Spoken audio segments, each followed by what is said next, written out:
What the people want is very simple. They want an America as good as its promise.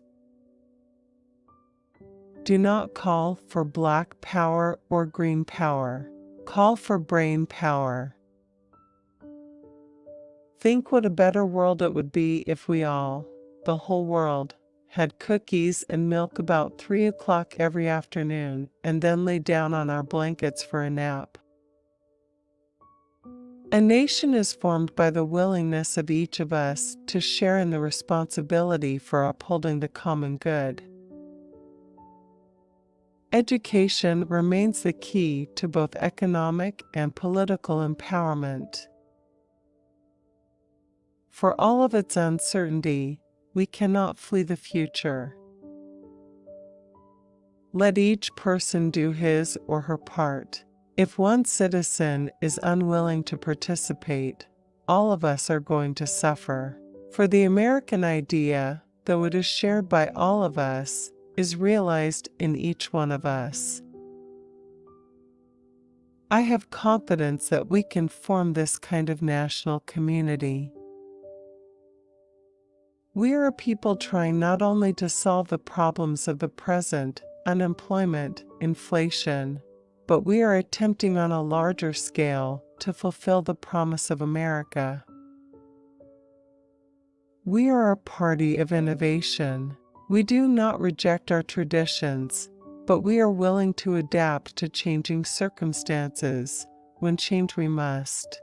We are willing to suffer the discomfort of change in order to achieve a better future.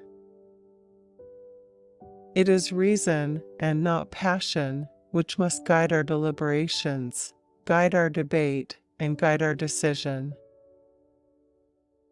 One thing is clear to me: we, as human beings, must be willing to accept people who are different from ourselves. I felt somehow for many years that George Washington and Alexander Hamilton just left me out by mistake. But through the process of amendment, interpretation, and court decision, I have finally been included in we, the people. But this is the great danger America faces, that we will cease to be one nation and become instead a collection of interest groups, city against suburb, region against region, individual against individual, each seeking to satisfy private wants. The imperative is to define what is right and do it.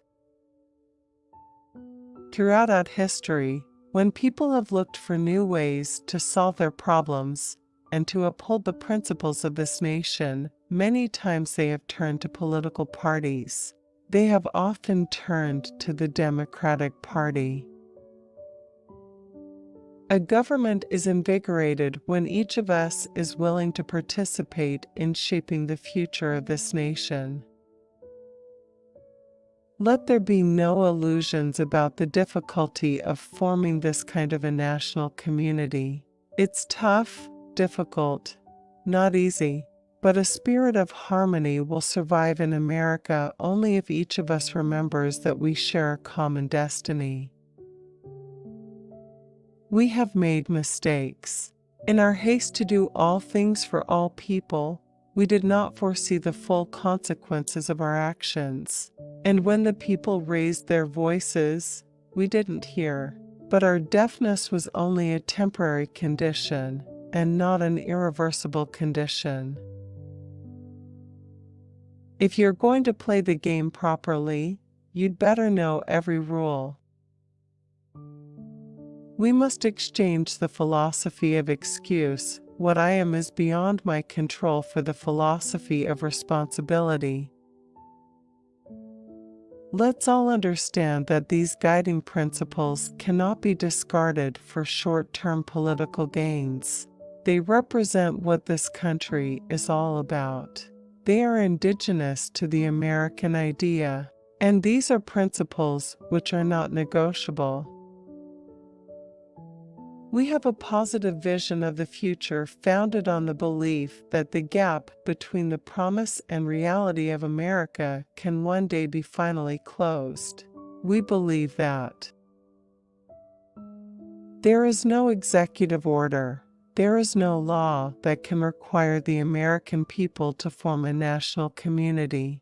This we must do as individuals, and if we do it as individuals, there is no president of the United States who can veto that decision. I believe that women have a capacity for understanding and compassion which man structurally does not have it because he cannot have it. He's just incapable of it. We cannot improve on the system of government handed down to us by the founders of the Republic. There is no way to improve upon that. But what we can do is to find new ways to implement that system and realize our destiny. If we promise as public officials, we must deliver. If we as public officials propose, we must produce. We must not become the new Puritans and reject our society. We must address and master the future together. It can be done if we restore the belief that we share a sense of national community, that we share a common national endeavor. It can be done. Our concept of governing is derived from our view of people.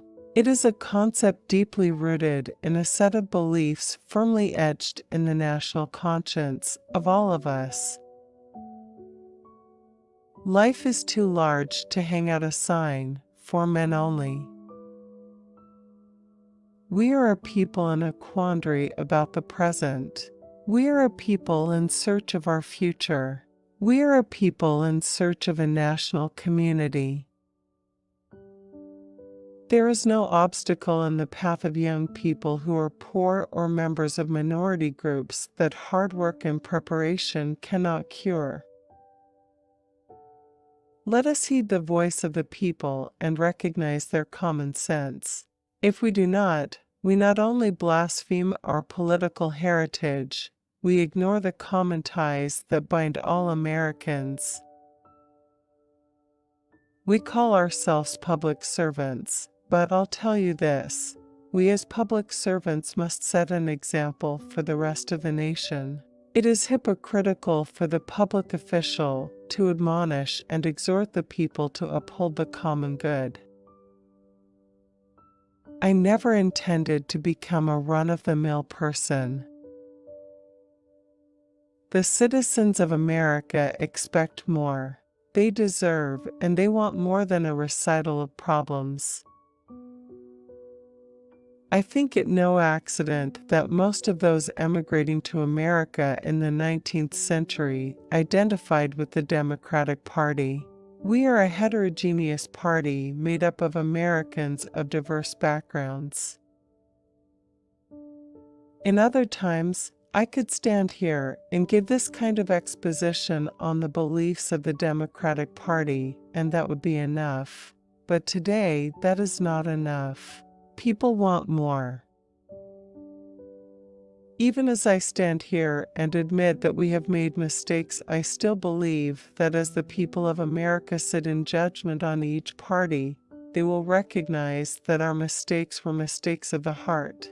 They'll recognize that